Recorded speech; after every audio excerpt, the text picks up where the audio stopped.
Bonjour à toutes et à tous, bienvenue dans cet épisode du 9h du recruteur. Aujourd'hui, on va aborder un sujet qui est pas facile, mais qui est essentiel, c'est comment transformer un marché en crise en opportunité. J'ai introduit ce sujet avec un post que j'ai lu ce matin de Laurent Brouat, du talent narratif, qui illustre la situation actuelle, des cabinets et des agences qui ferment, des plateformes qui s'effondrent et le recrutement connaît une contraction assez brutale. Pour exemple, Ace France enregistre moins 17%. Le taux de chômage des recruteurs augmente gentiment. Alvo Market, c'est des dizaines de cabinets qui sont à vendre. Bref, ça sent un peu la crise et c'est une difficulté pour pas mal de personnes. Mais pourquoi ? Les coûts peuvent augmenter. Les entreprises qui recrutent vont de plus en plus directement via LinkedIn ou ce genre de choses. Ce qui fait face à une base de 17% du marché. Mais pour ça, j'ai amené deux experts pour qu'on puisse parler de ce qui va nous arriver dans l'avenir et comment améliorer toute cette situation. Comment cette base de 17% va pouvoir nous permettre de fait gagner du temps, de réduire des coûts et d'offrir une expérience unique et différenciante pour les cabinets de recrutement. Et pour ça, j'ai le plaisir de recevoir Arnaud Balanche, qui est le fondateur de Wink, un ATS conçu pour structurer et optimiser la gestion des recrutements, accompagné de Davy Correa, qui est le directeur commercial de Trimoji, qui est une solution qui automise l'analyse des CV et l'évaluation des soft skills, solution que je connais un peu. Et simplement pour vous présenter et pour introduire, j'aurais une question à chacun. Arnaud, qu'est-ce qui t'a poussé à créer Wink et quelle était cette vision pour le marché du recrutement? Et Davy, qu'est-ce qui te distingue Trimoji des autres solutions d'évaluation de matching sur le marché? Arnaud, à toi la parole. Allez, super. Merci Alexis et merci donc à tous les deux pour l'invitation aujourd'hui. Donc moi, je suis l'un des cofondateurs de Wink. Effectivement, j'ai lancé Wink en 2019. C'était pas un logiciel à l'époque. On était sur un format de cabinet de recrutement et de réseau de recruteurs indépendants. On a lancé le logiciel en fait pendant notre activité. C'était un outil interne à la base et qui finalement s'est externalisé pour plus de 300 clients aujourd'hui. Je pense qu'on l'a lancé parce qu'on a vu rapidement que ça apportait de la valeur. Très simplement en fait à un maximum de personnes, que ce soit des recruteurs indépendants, des petits cabinets de recrutement, mais également à des PME, des ETI. Et c'est ça qui était important pour nous, en tout cas à l'époque, c'était par rapport à ce qu'on pouvait faire au quotidien en tant que consultant et donc apporter de la valeur à quelques clients. Là, on s'est rendu compte qu'on pouvait apporter de la valeur massivement en fait à un ensemble de clients. Voilà, c'est pour ça qu'on a lancé Wink. Merci Arnaud. Davy, Trimoji. Alors, Trimoji, de base, ce qui a été constaté, c'est qu'un questionnaire de personnalité pouvait prendre du temps pour le candidat. C'était 40, 45 minutes, voire plus parfois. Donc, l'objectif de base était donc de réduire ce temps pour optimiser l'expérience candidat. Et nous, aujourd'hui, les grands points différenciants, hormis le fait qu'on soit plus rapide sur la passation de l'analyse, c'est qu'on va effectivement avoir des données scientifiques. On va avoir 7 modèles psychométriques. On va avoir 12 rapports. Ces 12 rapports que vous pouvez noter en marque blanche du brief de poste jusqu'à l'onboarding du candidat. On va prendre l'avis du candidat pour détecter certains biais cognitifs existants aussi chez le candidat. Et on va pouvoir faire de l'analyse de dynamique d'équipe pour pouvoir situer un peu les personnes entre elles sur différents modèles psychométriques, donc différents comportements, traits, types de personnalité, types de management, etc. etc. Ok. Écoute, très bien, merci. Arnaud, quelle est ton observation du coup sur, t'as fait évoluer la boîte, tu t'es adapté au marché, t'as essayé de comprendre un peu ce qui fonctionnait. Deux questions, c'est quoi les personnes que vous accompagnez? Et la deuxième, ça va être quoi les attentes des futurs recruteurs?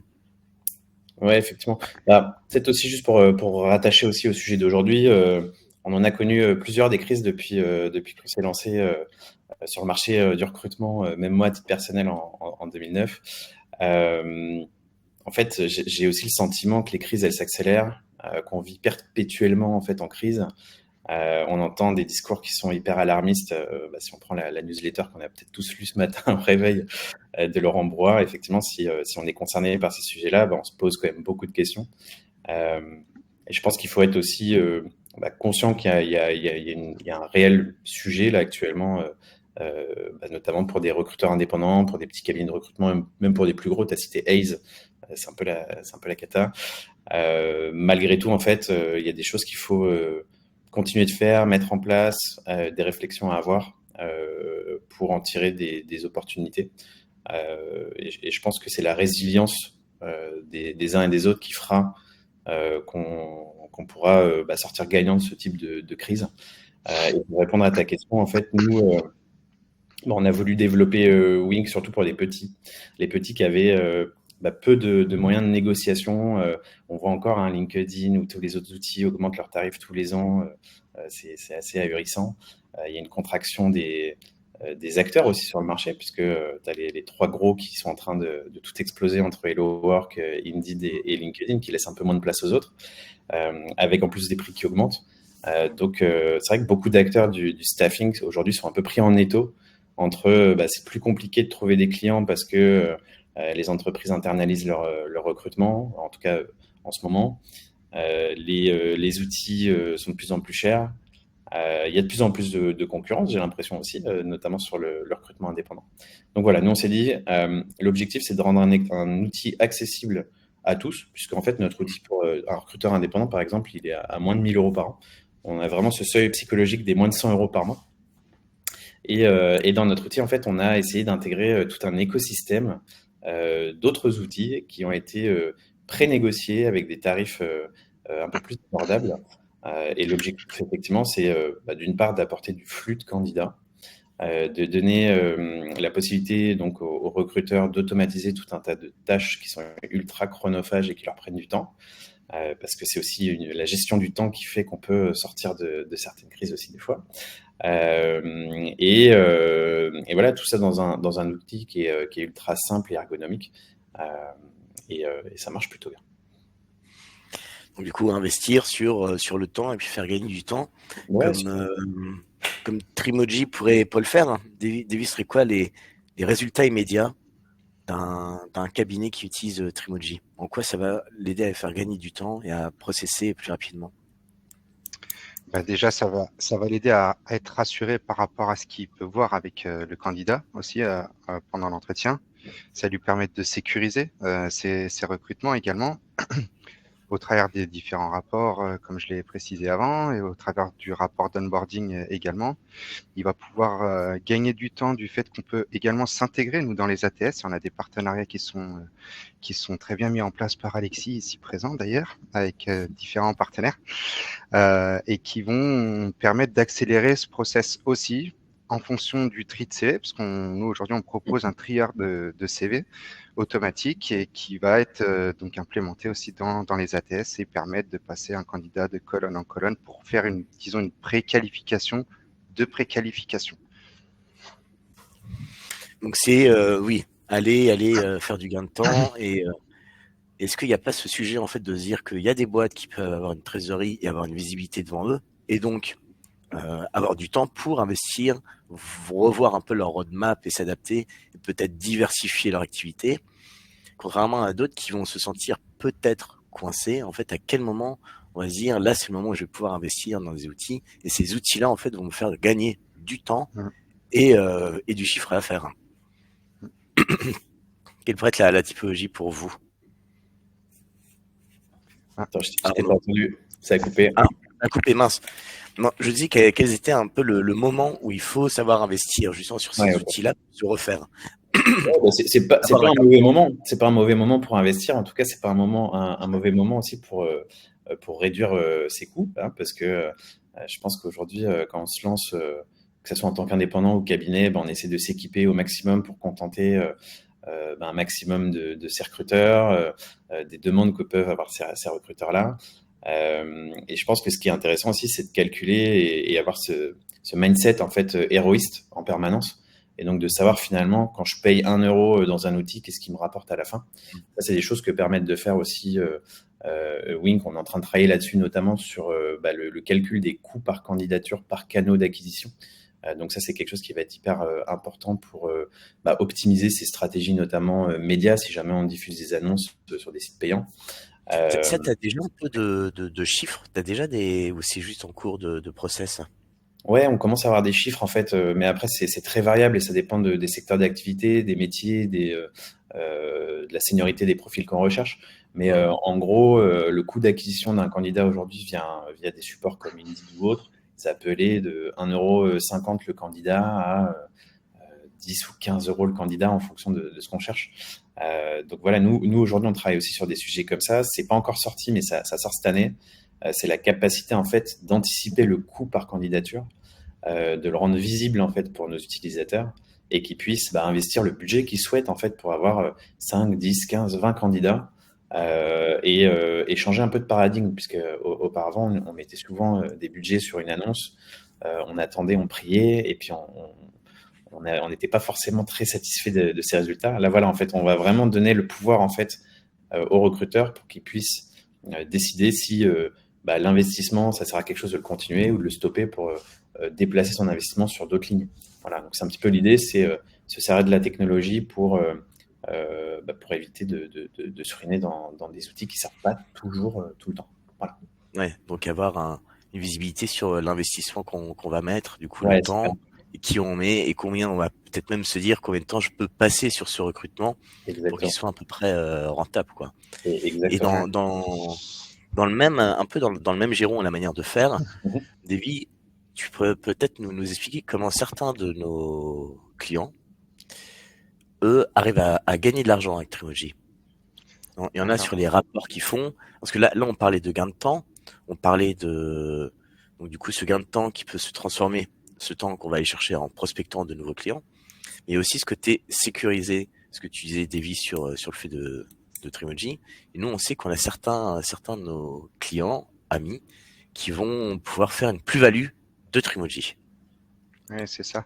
C'est donc la plupart de nos clients, en tout cas, peuvent et font revendre certains rapports, analyses à leurs clients, ce qui leur permet de, premièrement, rembourser et rentabiliser notre solution rapidement et ensuite dégager des bénéfices par rapport à Trimoji. Euh, Sans compter encore une fois, effectivement, il y a toute cette analyse de dynamique d'équipe qu'on peut également mettre en place dans les sociétés, donc apporter une dimension un peu plus conseil à ce recrutement et se rendre aussi indispensable par rapport à ses clients. Donc aujourd'hui, même si on est avec un client qui souhaite plus recruter, lui, l'objectif, ça va être de conserver les personnes qu'il a en poste dans sa société.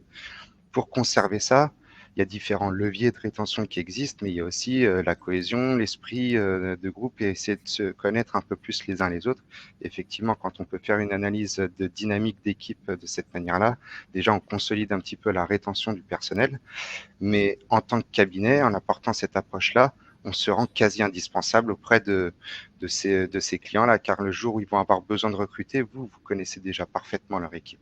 Donc derrière, vous pouvez plus facilement recruter quelqu'un qui rentrera en adéquation parfaite, quasi parfaite en tout cas, avec son équipe. Et il y a une autre chose également, c'est que du fait de gagner du temps avec un questionnaire qui est rapide, implémenté dans certains ATS, c'est du temps qu'on se dégage à côté parce qu'il y a quelque chose que j'entends aussi souvent, c'est que très souvent les cabinets, jusqu'à présent, n'avaient pas vraiment ou moins l'habitude de prospecter et de rentrer sur cette phase un peu commerciale parce que tout arrivait de manière naturelle et aujourd'hui, ils sont en train de réaliser qu'effectivement, il va falloir peut-être remettre le pied à l'étrier et repartir sur cette partie commerciale. Et quand on a du temps, on peut justement de nouveau prospecter et générer du business à côté. Donc effectivement, je pense qu'Arnaud a dit tout à l'heure, donc aujourd'hui, l'idée, c'est d'optimiser les coûts, mais c'est également le temps, je pense, d'optimiser le temps pour faire de la prospection à nouveau. Ouais, effectivement, c'est hyper intéressant ce que tu dis. Je pense qu'il faut revenir effectivement sur des basiques et se dire, même si j'ai mon portefeuille de clients, on ne sait pas ce qui peut arriver. On a des clients qui peuvent mettre la clé sous la porte. On a des clients qui peuvent internaliser un recrutement. On peut avoir des process qui se rallongent ou qui se gèlent. Donc en fait, ouais, c'est clairement pas le moment de se reposer sur ses acquis. Et c'est important de reprendre un peu le téléphone ou tout autre moyen d'ailleurs pour prospecter. Il y en a plein. Ça pourrait être l'objet d'une autre discussion.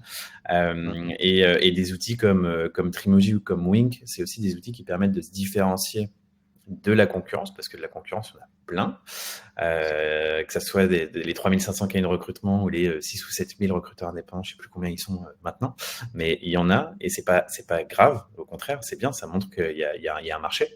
Mais tu vois, quelque chose que je voulais préciser aussi dans Wink, c'est qu'on peut, si on le souhaite, faire interagir son client dans le process, dans l'outil en fait. On peut l'inviter dans l'outil, le faire participer, lui mettre à disposition donc le process et les fonctionnalités qu'ils vont pouvoir utiliser. Et ça, c'est clairement un axe de différenciation parce que des gros cabinets ne le font pas, par exemple. Les gros cabinets, on envoie 1, 2, 3 candidats, c'est tout, terminé, tu prends ou tu prends pas. Voilà. Là, l'avantage, c'est qu'on peut vraiment donner de la transparence sur son process, interagir avec le client sur les candidats. Et pourquoi pas, je pense qu'il y a aussi autre chose, c'est dans des temps comme ceux-là, qui sont un petit peu compliqués, je pense qu'il faut aussi revoir la structuration de son offre. Le 20% au succès ou à la compte, etc., c'est bien, il faut le faire. D'ailleurs, c'est mieux s'il y a de la compte, surtout en ce moment, pour voir si les clients sont des clients qui payent. Parce que c'est aussi un autre sujet, c'est pour un recruteur indépendant notamment, mais aussi pour un cabinet, il faut faire attention à ses encours clients. Je connais beaucoup de cabinets qui ont eu des difficultés à cause de ça parce qu'ils ont laissé trop longtemps des clients sans payer et ça leur a joué un tour. Donc voilà, c'est tous ces éléments que je voulais apporter. Et la différenciation qu'on peut avoir aussi sur Trimoji, parce que qu'est-ce qui fait la différence entre Trimoji et d'autres? Les grandes différences, c'est déjà le temps de passation. 15 minutes contre, disons, 30-35 minutes en moyenne. Voilà. Le nombre de modèles psychométriques, comme j'expliquais, 7 contre, disons, 2 modèles, sauf pour certains autres qui peuvent en proposer plus, mais par contre, c'est pas les mêmes coûts. Aussi, le coût, effectivement. Donc, nous, on a voulu garder à l'esprit ce contexte économique aussi qu'il y a là sur 2025 et ne pas bouger nos prix volontairement. Les 12 rapports contre 3 en moyenne, avec la possibilité de les paramétrer, de pouvoir les personnaliser aussi. La marque blanche et grise, en fonction de ce qui est demandé aussi. Voilà, il y a plusieurs différences qui sont apportées par rapport aux autres acteurs, disons, du marché. Ces différences-là, elles sont notables sur différents axes, notamment le fait que on propose, disons, plus de possibilités à présenter à son client avec les rapports. Mais on s'offre nous-mêmes plus d'axes d'échange avec les candidats. Donc voilà, on gagne du temps, on gagne de l'argent et on sécurise. Trois choses, quoi. Et très bien. Et quels pourraient être les conseils que vous donnez aujourd'hui? Et je sais que David, toi, tu peux le faire aussi souvent. Quand on est recruteur indépendant, comment les rassurer sur ce qui va se passer? Et comment des outils, que ce soit sur la gestion des job boards, que ce soit sur aller chercher des candidats, parce qu'il y en a plein qui disent, moi je veux bien, mais il me faut déjà des candidats avant d'aller prospecter de nouveaux clients et les proposer, quoi. Qu'est-ce que vous leur dites à ces clients-là? Tu veux commencer ou je prends? Je peux y aller.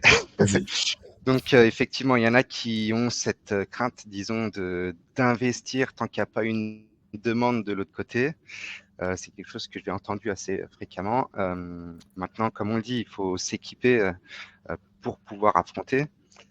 Mais si, en fin de compte, sur les recruteurs indépendants, et il y a aussi un besoin d'accompagnement parce que c'est des personnes très souvent ça aussi, c'est pas toujours facile. Je pense que c'est important de le remettre dans le contexte, mais quand tu es tous les jours à la maison tout seul et qu'il n'y a pas cet esprit aussi qui te porte un petit peu, l'accompagnement aujourd'hui, il est vraiment important et de suivre et de peut-être donner 2-3 exemples sur comment nous, en tout cas, c'est ce qu'on fait aussi, c'est comment revendre ou exploiter la solution de manière optimale pour dégager des bénéfices et du temps Et je trouve que ça peut être intéressant. C'est des sujets qu'on peut des fois aborder avec certaines personnes de recruteurs indépendants. C'est réussir à faire quitter cette casquette du recruteur qui est effectivement chez lui en train de sourcer, chercher sur les job boards, essayer de répondre à des clients. Et c'est réussir à le faire rentrer, et tu parlais de mindset, Arnaud, c'est réussir à le faire passer sur je suis maintenant conseiller RH. C'est-à-dire que je vais aller voir des cabinets en disant moi je vais avoir une rapidité d'action, je vais pouvoir vous soulager sur la présentation des candidats, et je vais avoir vraiment un truc de vous accompagner réellement dans vos recrutements, et vous proposer les meilleurs candidats, quoi. Après, Alexis, il y a conseiller RH et il y a conseiller RH. On va dire qu'il y a une première approche qu'on peut faire avec des outils, ok. Mais après, il y a le vrai travail de conseil RH qui est apporté, et c'est pour ça aussi qu'il existe des cabinets spécialisés dans ce domaine-là. Donc, on peut apporter, disons, une vue dessus. Par contre, après, il est pas impossible de faire des partenariats avec des cabinets qui peuvent accompagner derrière. Donc, et à ce moment-là, ce que je dis très souvent, c'est qu'on gagne sur les deux plans. Sur une première analyse de fond qu'on fournit ensuite à un cabinet de conseil, et le cabinet de conseil reprend ça en main, apporte une plus-value à cette analyse, et puis vous gagnez sur les deux plans. C'est pour ça que je trouve, enfin en tout cas moi on me l'avait déjà fait cette réflexion. Moi je suis pas un cabinet de conseil, je suis un cabinet de recrutement. Oui, c'est vrai, n'empêche que vous êtes quand même un expert en recrutement et sur l'humain aussi, et grâce à des outils sur lesquels vous pouvez vous appuyer, il n'est pas impossible d'apporter déjà une première dimension que vous pouvez ensuite passer à un cabinet expertisé dans ce domaine-là. Moi, si je peux compléter vraiment sur mes conseils, en fait, tout dépend à qui on s'adresse. Si c'est quelqu'un qui est en cabinet et qui se pose la question, enfin en cabinet ou en entreprise, et qui se pose la question de devenir recruteur indépendant, c'est pas que c'est pas le bon moment, mais ça serait bien de le préparer. Voilà. À une époque, on le préparait peut-être un peu moins qu'aujourd'hui. Et aujourd'hui, ce serait bien d'avoir quand même conscience qu'il faut des compétences commerciales pour faire ce métier-là. Donc, si on les a pas, il faut se former, et c'est pas mal de se former tant qu'on est salarié, par exemple. Ça évite de perdre du temps en fait sur son activité. Et si possible, de commencer son activité de recruteur indépendant avec 1, 2, 3 premiers clients et des missions déjà accessibles. Ça évitera de perdre un petit peu de temps au démarrage. Et si on est déjà lancé, voilà, on est déjà dans le bain, je pense qu'il faut parler avec beaucoup de monde. En fait, c'est vraiment un métier commercial malgré tout. Donc, que ce soit avec des candidats, avec des entreprises, avec d'autres recruteurs indépendants. Voilà, il y a la question de rejoindre ou pas un réseau de recruteurs indépendants et de bénéficier de certains outils pour baisser les coûts en fait inhérents aux outils. Ça peut être une réflexion. C'est pas forcément fait pour tout le monde. Mais aussi quand on se lance, je pense que ça reste une entreprise. Il faut avoir de quoi investir, il faut avoir un petit pécule de base, que ça soit, je sais pas, 3-5 000 euros pour se lancer, pour pouvoir s'équiper rapidement et éviter de vivoter un peu au démarrage avec les outils qui sont gratuits. Enfin, il y a des bons outils malgré tout, mais c'est pas forcément suffisant, quoi. Donc d'un côté, avoir un peu de budget pour dépenser, mais de l'autre côté, pas tout dépenser non plus, et savoir faire aussi un peu le dos rond, parce qu'on ne sait pas combien de temps la situation peut durer. Et ceux qui s'en sortiront, c'est ceux qui effectivement auront encore de la trésorerie à la fin, mais c'est aussi ceux qui auront été les plus résilients. Et ça reste de l'entrepreneuriat, donc il faut, voilà, c'est pas rose tous les jours, il faut s'accrocher. Je t'entends pas. Ouais. Effectivement, il faut savoir s'accrocher, et j'ai regardé brièvement les commentaires qui ont pu passer dans le chat, et on peut soulever qu'il y a une transformation effectivement du marché. Ce qu'il faut amener, c'est une vision sur 2025 qui va chercher à transformer ce marché et apporter cet éclairage de rassurance sur le fait d'être un expert dans son domaine. Alors c'est sûr que les recruteurs indépendants, petits cabinets ou moyens cabinets ont leur spécialité de manière générale. Ils vont avoir un regard aussi sur l'organisation d'une entreprise. Donc c'est qu'il faut aujourd'hui certainement connaître son sujet et pas se divertir trop, et puis être peut-être trop dans l'opportunisme, mais en tout cas sur la rassurance de ce que moi je peux vous apporter sur des candidatures et sur du recrutement, quoi. Ouais, effectivement, c'est hyper juste ce que tu dis. C'est vrai quand on échange, alors on échange avec beaucoup de recruteurs indépendants au quotidien, tu as le sentiment que certains d'entre eux, parce que le recrutement donne pas tout de suite les fruits, vont essayer de se diversifier sur d'autres aspects du métier, que ce soit de la formation ou autre. Et moi, personnellement, je le recommanderais pas. En tout cas, pas au démarrage. Je pense que le défocus dans l'entrepreneuriat, c'est pas une bonne chose. Mais par contre, s'entourer de personnes qui le font déjà pour pouvoir se faire des apports d'affaires les uns les autres, ça, c'est pas une mauvaise chose. Ça marche bien. Et ça permet aussi de ne pas rester seul dans son quotidien en tant que recruteur. Et là, on parlait un peu des indépendants, et pour ça, Mm. s'il y a des indépendants dans le groupe là qui nous écoutent, il existe des réseaux de recruteurs indépendants Mhm. on est à disposition pour échanger là-dessus s'il le souhaite. Et comment un cabinet aujourd'hui va aussi lui chercher à transformer son activité. Il l'optimise, il conseille. Qu'est-ce qui lui permettrait de passer ce 2025? Très bonne question. Je pense qu'il faut qu'il capitalise sur ce qu'il a déjà, donc sur l'humain, sur ses salariés, ses consultants. Je pense qu'il faut les rassurer, il faut les garder motivés, il faut les garder actifs. Et c'est un peu ce qu'on disait tout à l'heure, c'est rappeler tous ses clients, essayer de comprendre comment eux ils traversent la période. Pourquoi pas aller chercher des anciens clients, des nouveaux clients.